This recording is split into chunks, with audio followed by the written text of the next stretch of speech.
जय हिंद सभी बच्चों को। ठीक है, आज हम अशोक का आगे हमने चंद्रगुप्त कर लिया था, चंद्रगुप्त मौर्य के बारे में सब कुछ पढ़ लिया था। आज हम आगे चलते हैं, अशोक के बारे में पढ़ते हैं। ठीक है, क्या हुआ था, चंद्रगुप्त जो था, चंद्रगुप्त ने सेल्यूकटस को हराया था, निकेटर सेल्यूकटस को हराया था, सेल्यूकटस निकेटर को हराया था, जो सिकंदर का क्या था, सेनापति था, जो सिकंदर का सेनापति था। ठीक है, सेनापति के पुत्री से उसने शादी की जिसका नाम कार्नेलिया था। ठीक है, और धनानंद को मारने के बाद उसकी पुत्री से भी उसने शादी की थी जिसका नाम दुर्धरा था। ठीक है, दुर्धरा और कार्नेलिया से वो ज़िंदगी से चंद्रगुप्त परेशान हो गया। ज़िंदगी से परेशान होने के बाद उसने जैन धर्म को अपना लिया। चंद्रगुप्त जैन धर्म अपनाने से पहले एक ब्राह्मण था। चंद्रगुप्त जैन धर्म अपनाने से क्या था, पहले ब्राह्मण था। ठीक है, फिर उसने क्या किया, जैन धर्म को अपना लिया। जैन धर्म को अपनाने के बाद वह श्रवणबेला वन गया। श्रवणबेला वन में गया, जो कर्नाटक के अंदर है। कर्नाटक के अंदर उसने क्या किया, वहाँ पर श्रवणबेला वन में अपनी संलयन प्रकृति द्वारा अपना क्या त्याग दिया, प्राण त्याग दिए। ठीक है, उसके बाद अशोक चंद्रगुप्त के मरने के बाद क्या हुआ, भाइयों के अंदर जो उसके पुत्र थे, उसके 99 पुत्र थे, 100 पुत्र थे। ठीक है, तो उनके बीच में क्या हो गया, झगड़ा शुरू हो गया। कहा कि भाई मैं भी बनूंगा राजा, मैं भी बनूंगा, मैं भी बनूंगा। ठीक है, जबकि होता है ऐसे, तो अशोक ने कहा अच्छा मुझसे पंगा। अशोक ने क्या किया, चाकू से ऐसे मार डाला सभी को। मारने के बाद कहा भाई सुसीम तू क्या मांगता है, कहा कि राजगद्दी ले, राजगद्दी। तो उसने सभी भाइयों को मार दिया और राजगद्दी पर अपना हक कर लिया। तो वह राजा बनने के लायक भी था। सुसीम तो बिल्कुल बोंक था। बोंक मतलब बेकार था, बिल्कुल ही बेकार, बिल्कुल निडर, मतलब डरपोक था एक तरह से। सबसे मार खा के आ जाता था राजा होने के बाद। तो राजा होता तो सब कुछ हमारे पास से, यानी कि सब कुछ अशोक के मगध के पास से सब कुछ चला जाता। दूसरे राजा क्या करते, हमला करते और चला जाता। ठीक है, माना जाता है सुसीम जो था वो दुर्धरा का पुत्र था। किसका माना जाता है, दुर्धरा का पुत्र था। किसका पुत्र, दुर्धरा का पुत्र था। और बिल्कुल धनानंद के जैसा था, अपने नाना के जैसे मार खा के आ जाता था जिससे देखो। ठीक है, माना जाता है अशोक नीची जाति से था। किससे था, नीची जाति से था। मतलब क्या है, चंद्रगुप्त की एक पत्नी थी जिसका नाम जिसको नीची जाति का माना जाता था, तो अशोक को भी नीच माना जाता था। लोग मानते थे कि अशोक राजा बनने के लायक नहीं हैं। लोग क्या मानते थे, लोग मानते थे कि अशोक राजा बनने के लायक नहीं है। लेकिन क्या हुआ, जब अशोक ने यहाँ पर तक्षशिला के अंदर, जो हमारे भारत के अंदर तक्षशिला है, वहाँ पर जो आज के टाइम में तो पाकिस्तान में है, लेकिन हमारे पास उसका आधा हिस्सा है श्रीनगर। श्रीनगर के अंदर जब विद्रोह चल रहा था, तो उसको सुलझाया किसने था, अशोक ने सुलझाया था। तो किसने सुलझाया था, अशोक ने सुलझाया था। समझ आया, किसने सुलझाया था, अशोक ने सुलझाया था। तो जिस कारण अशोक जो चंद्रगुप्त को लगा भी ले भाई आगे अल्लाह राजा, तो राजा ये बनने के लायक है। चाणक्य को भी इसकी अद्भुत पता चल गया, हाँ ठीक है।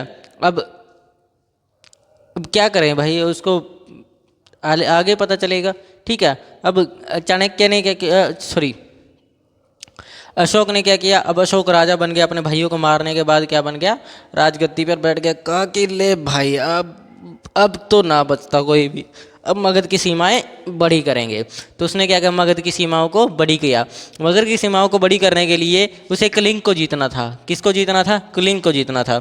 देखिए, कहा जाता है अशोक ने जब शादी की तो कारुबाकी से उसने शादी की थी। ठीक है, कारुबाकी उसकी पत्नी थी। ठीक है, जो उसको बहुत प्रिय थी। लेकिन माना जाता है ग्रंथों के हिसाब से अशोक की जो पत्नियां थी, वो कितनी पत्नियां थी, 5 पत्नियां थी। ठीक है, जो उनमें से प्रिय कौन थी, कारुबाकी थी। ठीक है, अब जब कलिंग का युद्ध हुआ, सबसे पहले ना क्या था, अशोक को कलिंग जीतना बहुत जरूरी था।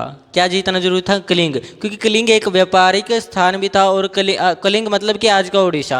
और कलिंग जो था समुद्र के पास में भी था। कहाँ पर था, समुद्र के पास में भी था। जैसे कि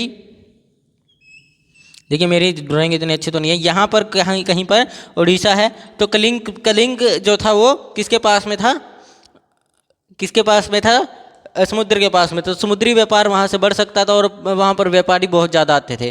ठीक है, तो अशोक ने सोचा यार इसको तो कब्जाना पड़ेगा। जब इसने कब्जाया करने के लिए कहा, इसने कहा, अशोक ने उसको कलिंग के राजा को कहा। कलिंग का राजा उस वक्त कौन था? नंदराज था। कौन था कलिंग का राजा? नंदराज था।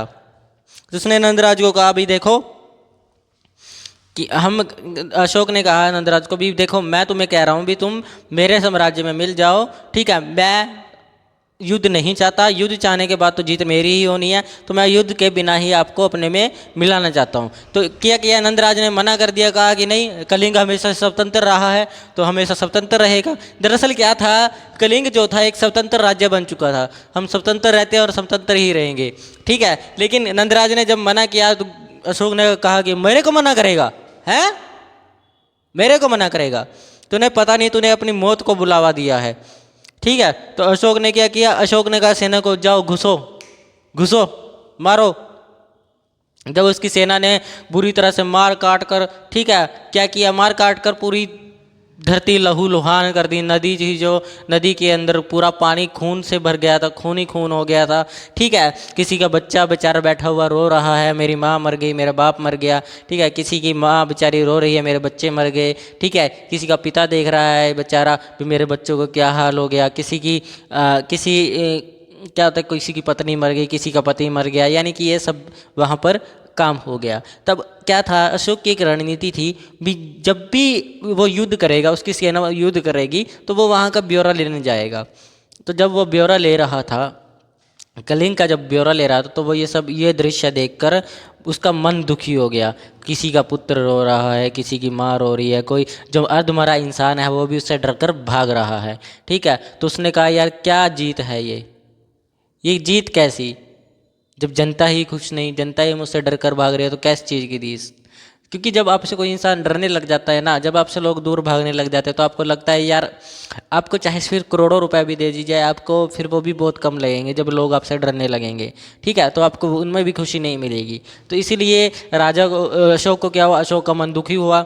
वो अचानक अपने महल में गया, अचानक अपने महल में चला गया।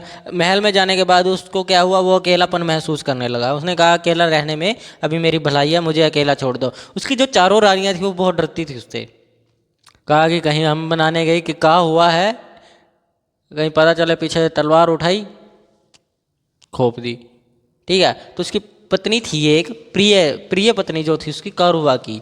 कारुबाकी ने क्या किया, कारुबाकी ने उससे पूछा क्या बात है जी, क्या बात है, आप इतने उदास, इतने दुखी क्यों हो? कारुबाकी ने इससे पूछा। तो अशोक ने बताया कि देखो, जिससे प्यार करता है ना कोई इंसान, जिससे इंसान प्यार करता है उससे कभी गुस्सा कर ही नहीं सकता। तो जो था अशोक, वो कारुबाकी से बहुत प्रेम करता था, तो उसने कारुबाकी को सब कुछ बताया। देखो मैंने ये देखा, वो देखा, मैंने मरे हुए इंसान देखे, किसी की माँ रो रही है, किसी का बेटा रो रहा है, किसी की बेटी रो रही है। तब उसने कहा मेरा मन दुखी हो गया। तो कारुबाकी ने उससे बोला कि पहले आपका मन खुश क्यों था? आप कलिंग को जीतना क्यों चाहते थे? क्योंकि वो व्यापारिक स्थान है, मैं कलिंग पर कब्जा करना चाहता था, मगध को बढ़ाना चाहता था, युद्ध किया इसलिए मैंने। तो अब ये कारण ढूंढिए कि आप क्या करेंगे, आप खुश कैसे रह सकते हैं, आप कलिंग के लिए ऐसा क्या करेंगे जिससे आप खुश रह सकते हैं। तो तब उसने कहा कि आपने युद्ध इसलिए किया था ना ताकि आप कलिंग को जीत सको, तो आप अब युद्ध त्याग दीजिए। तो उसने उसको सलाह दी कि युद्ध त्याग दीजिए। तो पेपर में क्वेश्चन आता है भी किसकी सलाह पर अशोक ने युद्ध त्याग दिया था? किसकी सलाह पर त्याग दिया था? कारुबाकी के कहने पर त्याग दिया था। ठीक है, उसके बाद क्या हुआ, जब उसने युद्ध त्याग दिया तब उसने अपनी सेनाओं को कहा भी जाओ, कलिंग के अंदर कोई भी आदमी हो, कोई भी लोग हो, मेरी जनता का हर एक इंसान तक, कलिंग की हर एक जनता की पूरी मदद होनी चाहिए, उनको कोई दुख आना नहीं चाहिए। उसने अपने पापों का पश्चाताप करने की कोशिश की। ठीक है, लेकिन फिर भी उसका मन क्या हुआ, मन बिल्कुल खुश नहीं हुआ। तब क्या हुआ, उसका भतीजा था निग्रोध, उसके भतीजे का क्या नाम था? निग्रोध था। ठीक है, जब ये युद्ध भी त्याग चुका था तब निग्रोध ने इसे सलाह दी, कहा कि देखिए चाचा जी, उसका भतीजा था, सुसीम का पुत्र था, कहा चाचा जी देखिए मेरी बात सुनिए ध्यान से, कि अगर आपका मन अभी भी दुखी है तो मैं आपको एक सलाह देता हूँ, आप बौद्ध धर्म अपना लीजिए। क्या अपना लीजिए? बौद्ध धर्म अपना लीजिए। आपको बौद्ध धर्म ही सही मार्ग दिखा सकता है, सही रास्ता दिखा सकता है। उसने कहा चलो कोई बात नहीं, मैं अपना लेता हूँ। तो किसके कहने पर अशोक ने बौद्ध धर्म अपनाया? अपने भतीजे निग्रोध के कहने पर। ठीक है, तो वह एक बौद्ध संघ के अंदर गए। बौद्ध संघ के अंदर उस टाइम पे शिक्षा किसने दी उनको? उग्रदत्त ने शिक्षा दी। किसने दी? बौद्ध भिक्षु की शिक्षा उन्हें उग्रदत्त ने दी। क्योंकि जब भी आपको बौद्ध भिक्षु बनना होता है ना, बौद्ध धर्म अपनाना होता है, तब तो भिक्षु बनने की क्या दी जाती है आपको? उस टाइम पे दी जाती थी शिक्षा। तो उसने शिक्षा दी बौद्ध भिक्षु बनने की। किसने दी थी? उग्रदत्त ने। ठीक है, उग्रदत्त ने जब उसको शिक्षा दी, शिक्षा पूरी हुई उसकी, तब उसको कहा गया भी अब आपको बौद्ध धर्म का प्रचार करना होगा, आप बौद्ध धर्म के विचारों को लोगों तक पहुंचाइए। तो बौद्ध अशोक ने कहा कि ठीक है, मैं पहुंचा दूंगा। तो उसने अपनी पुत्री और अपने पुत्र, यानी कि अपनी पुत्र महेंद्र और अपनी पुत्री संघमित्रा, इन दोनों को कहाँ भेजा? श्रीलंका में भेजा। कहाँ भेजा? श्रीलंका भेजा, बौद्ध धर्म का प्रचार करने के लिए। तब वहाँ का राजा शिलंगी था। कौन था? शिलंगी था। तब जब क्या कहते हैं वो संघमित्रा और महेंद्र जब शिलंगी के दरबार में पहुंचे, तब शिलंगी को उन्होंने कहा भी देखिए, हम सम्राट अशोक, मगध के जो सम्राट है अशोक, उनके पुत्र और पुत्री हैं। हम यहाँ पर बौद्ध संघ का प्रचार करने के लिए आए हैं, कृपया हमें क्या दीजिए? अनुमति दीजिए। अब शिलंगी भाई डर गया, शिलंगी को डर लगने लगा। कहा कि कहीं मैंने इनको मना किया तो पीछे से पापा आए, कहीं हमें मना करेगा है? ले अब करेंगे प्रचार। तो शिलंगी ने क्या किया? शिलंगी ने कहा जाओ आप प्रचार कर सकते हो, मैं आपको अनुमति देता हूँ। तब शिलंगी ने भी बौद्ध धर्म अपनाया और बौद्ध धर्म को श्रीलंका के अंदर कैसा धर्म बता दिया? सरकारी धर्म बता दिया। भी सभी अपनाएंगे इसको, सरकारी धर्म कर दिया। ठीक है, चाहता तो अशोक भी भारत के अंदर इसको सरकारी धर्म कर सकता था, लेकिन उसने ऐसा नहीं किया, क्योंकि वो सभी धर्मों को मान्यता देता था। कहता था कि सभी को अपनी मर्जी से धर्म अपनाना चाहिए। ठीक है, तो उसने नहीं किया ऐसा। ठीक है, तो राजा कौन था? शिलंगी। शिलंगी ने क्या किया? पूरे श्रीलंका में बौद्ध धर्म को सरकारी कर दिया, सभी अपनाएंगे। ठीक है, उसके बाद उसने कहा यार ऐसे तो प्रचार होना मुश्किल है, तो वो खुद यात्रा पर निकल गया। तो अब कलिंग के युद्ध के 8वें वर्ष बाद वह कहाँ निकल गया? धर्म यात्रा पर निकल गया। कौन? अशोक। अशोक किस चीज़ पर निकल गया? धर्म यात्रा पर निकल गया। ठीक है, दरअसल धम्म यात्रा के अंदर धम किसको बोलते हैं? धर्म को पाली भाषा में धम बोला जाता है। क्या बोला जाता है? धम बोला जाता है। रास्ता, आपका सही रास्ता, सही मार्ग। ठीक है, ठीक है, तो पाली भाषा में क्या बोला जाता है? धर्म को धम बोला जाता है। तो 20वें वर्ष बाद जब कलिंग का युद्ध हो चुका था, जब उसने बौद्ध धर्म अपना लिया था, उसके 20वें वर्ष बाद वह कहाँ पहुंचा? लुम्बिनी शहर, जहाँ पर बुद्ध जी का जन्म हुआ था, गौतम बुद्ध का जन्म हुआ था। ठीक है, तब उसने क्या किया? उसने शिलालेख लिखने शुरू किए। किसने? अशोक ने शिलालेख, अभिलेख लिखने शुरू किए। ठीक है, तो उसके अभिलेखों में कभी उसने अपना नाम नहीं लिखा। उसके आधे से ज़्यादा अभिलेख ऐसे हैं जिसमें उसने कभी अपना नाम नहीं लिखा। वह क्या लिखता था? मैं सम्राट, मैं मगध सम्राट। ठीक है, या फिर लिखता था मैं अशोक। ठीक है, प्रिय। अब अशोक तो काफ़ी सारे हैं भाई, अशोक तो काफ़ी सारे हैं। नीचे वो लिखता था प्रियदर्शी, काफ़ी सारे में मिला है, काफ़ी सारे अभिलेखों में मिला है कि प्रियदर्शी। ठीक है, भी उसके बाद कुछ शिलालेख भी लिखे उसने, जिसमें उसने लिखा मगध सम्राट, जिनसे पता चला भी जो ये हैं और ये शिलालेख है ये अशोक सम्राट के द्वारा लिखे गए हैं। किसके द्वारा? सम्राट अशोक के द्वारा लिखे गए हैं, क्योंकि इनकी लिखावट और इनका लिखने का तरीका दोनों सेम पाए गए हैं अशोक द्वारा। ठीक है, यहाँ भी प्रियदर्शी, वहाँ भी। तो सबसे पहले जो गुर्जरा अभिलेख मिला है वो मध्य प्रदेश के अंदर मिला है। क्या मिला है? मध्य प्रदेश के अंदर गुर्जरा अभिलेख मिला है, जिसमें लिखा हुआ है मैं मगध सम्राट, आपको ये बातें सिखाता हूँ, ये बातें बताता हूँ। अब उसके शिलालेख के बारे में हम आगे पढ़ेंगे, तब बताऊँगा कि शिलालेख में क्या लिखा हुआ है। ठीक है, आगे चले। उसके बाद कर्नाटक में मिला एक भाषिक अभिलेख, कर्नाटक में भी सेम ऐसा ही भाषिक अभिलेख मिला है। ठीक है, और राजस्थान में भवरू अभिलेख मिला है, जिसके अंदर अशोक ने सबसे नीचे की तरफ क्या लिखा हुआ है? प्रियदर्शी लिखा हुआ है। क्या लिखा हुआ है? प्रियदर्शी लिखा हुआ है। क्या लिखा है? प्रियदर्शी लिखा है। ठीक है, ये सभी बच्चे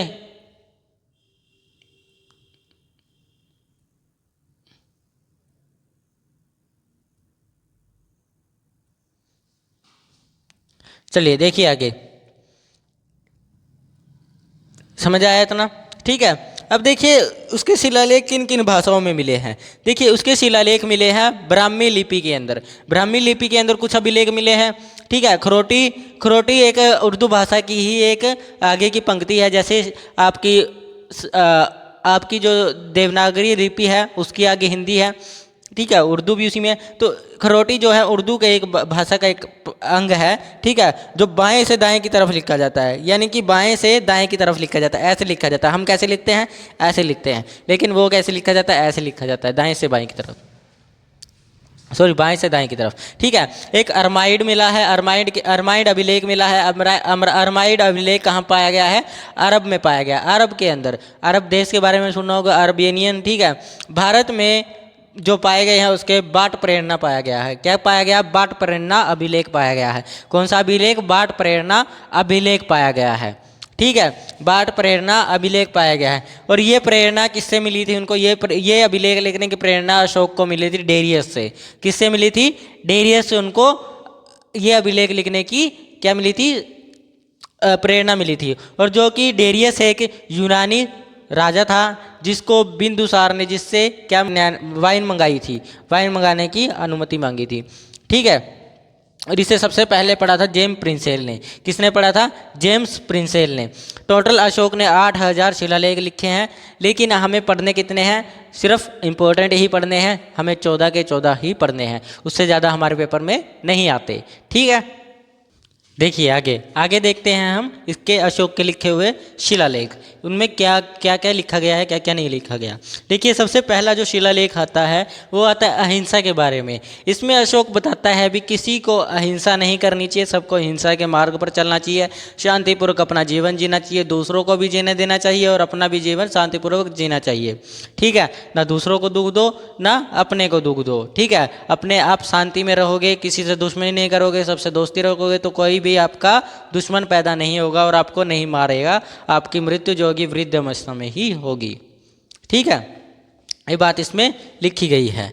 ठीक है। उसके बाद दूसरा जो शिलालेख है वो पशु वध पर आंशिक प्रतिबंध लगाया गया है। पशु वध पर आंशिक प्रतिबंध उसके अंदर बताया गया है। उसमें अशोक ने बताया गया है कि अशोक ने कहा भी पशु को मारना बहुत बड़े पाप है। ठीक है। पशुओं को मारना बंद कीजिए, पशुओं को मारने से कोई फ़ायदा नहीं होने वाला। जैसे ब्राह्मण क्या करते थे? बलि देते थे। ठीक है। कभी कुछ करते थे, कभी कुछ करते थे, कभी किसी जानवर को बलि चढ़ा दिया, कभी किसी जानवर को बलि चढ़ा दिया। तो इस बारे में पशु हत्या पर किसने? अशोक ने एक शिलालेख लिखा है, पशुओं की हत्या नहीं करनी चाहिए। ठीक है। उसके बाद आता है जन कल्याण कार्य।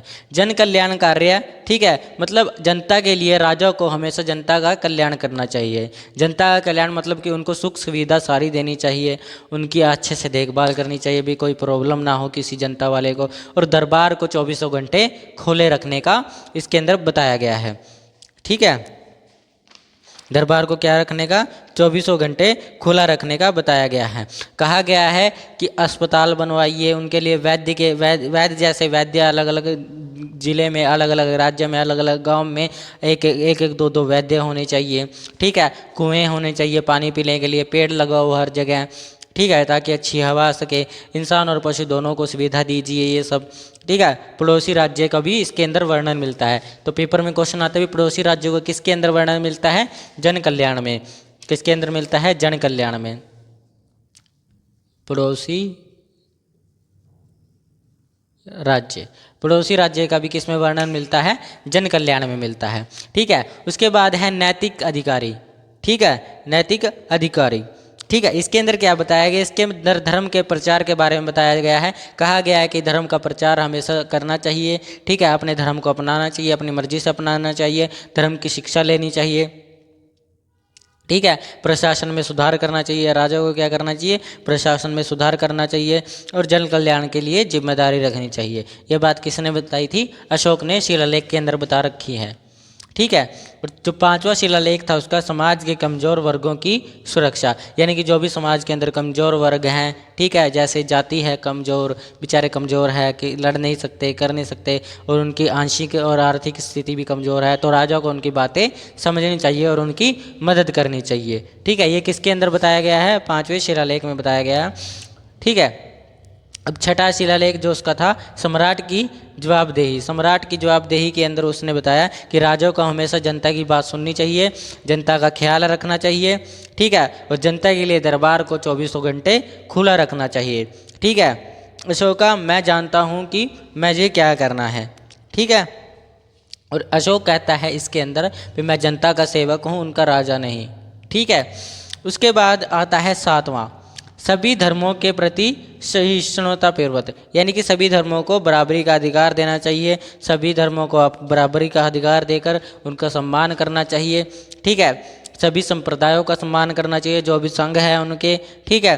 किसी धर्म को नीचा नहीं दिखाना चाहिए, अपने धर्म को बढ़ोतरी मत, अपने धर्म को बिल्कुल बहुत बड़ा कहिए, कोई दिक्कत नहीं, बहुत बड़ा कहिए, लेकिन किसी के धर्म को नीचा ना दिखाइए, ठीक है।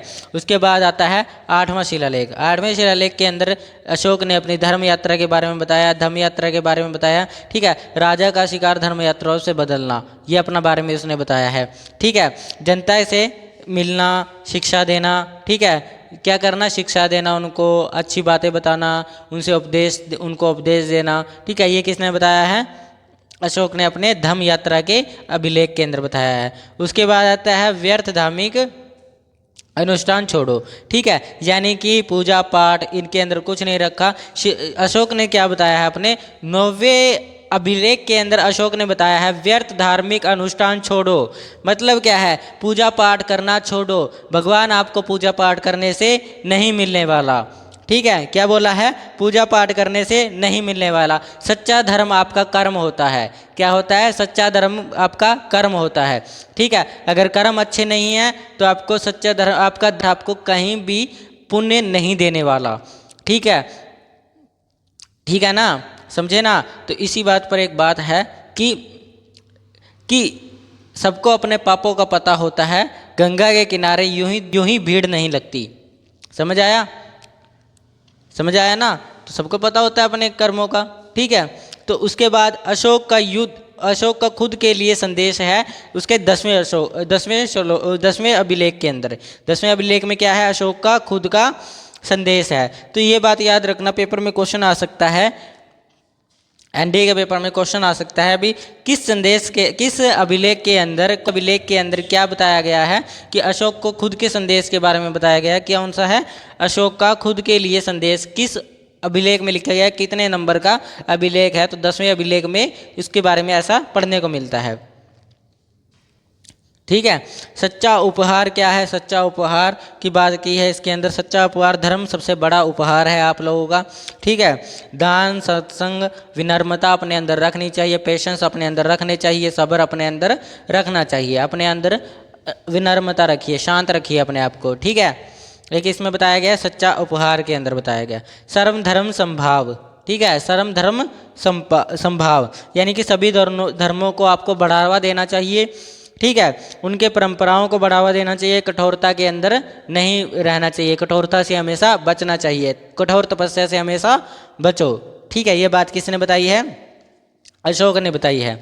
उसके बाद जो 13वां शिलालेख है उसका 13वां अभिलेख है, उसके अंदर कलिंग के पश्चाताप के बारे में बताया है कि कैसे बताया है। उसके 1 लाख सैनिक, ठीक है, 1 लाख लोग मारे गए, ठीक है, 1 लाख लोग मारे गए और 1.5 लाख क्या बनाया उसने? 1.5 लाख को बंदी बनाया, ठीक है, जिससे खूनो खून उसको देखकर पश्चाताप करने का मन जागा, तो उसने पश्चाताप करने के लिए धम्म यात्रा शुरू की, ठीक है। उसके बाद सभी अभिलेखों का सार किस में मिलता है? 14वें अभिलेख के अंदर मिलता है। सभी अभिलेखों का सार किसके अंदर मिलता है? 14वें अभिलेख के अंदर मिलता है, ठीक है। देखिए, अशोक एक महान सम्राट था, इस कारण नहीं कि वह राजा था, ठीक है, इस कारण माना जाता है क्योंकि उसने युद्ध छोड़कर, सब कुछ साम्राज्य वगैरह छोड़कर, यानी कि अपना साम्राज्य छोड़कर, अपनी राजगद्दी छोड़कर, अपना पैसा, धन दौलत, पत्नियां छोड़कर, ठीक है, सब कुछ छोड़कर उसने धर्म को अपना लिया और त्याग कर सब संन्यास ले लिया। संन्यास लेने के बाद बौद्ध धर्म का प्रचार करने लगा, ठीक है। इसीलिए उसको महान सम्राट अशोक बोला जाता है, वरना वह सिर्फ अशोक था, राजा अशोक, ठीक है। लेकिन धर्म ने उसको क्या बना दिया? महान बना दिया, ठीक है, महान सम्राट अशोक, ठीक है। उसके कर्मों ने उसको राजा से सम्राट भगवान बना दिया। ठीक है, वैसे ही बुद्ध ने भी राजपाट छोड़कर सब कुछ छोड़कर क्या अपना लिया था, संन्यास ले लिया था। बौद्ध धर्म की उसने प्रचार करना शुरू कर दिया और खुद एक दिन महान गौतम बुद्ध बन गए। ठीक है, जो लोग उनकी आज भी पूजा करते हैं। ठीक है, तो ये चीज़ें हमें सिखाती है भी धन दौलत से कोई महान नहीं होता, महान अपने कर्मों से होता है। ठीक है, तो आप लोगों के लिए आज के लिए इतना ही, बाकी हम कल क्लास करेंगे। ठीक है।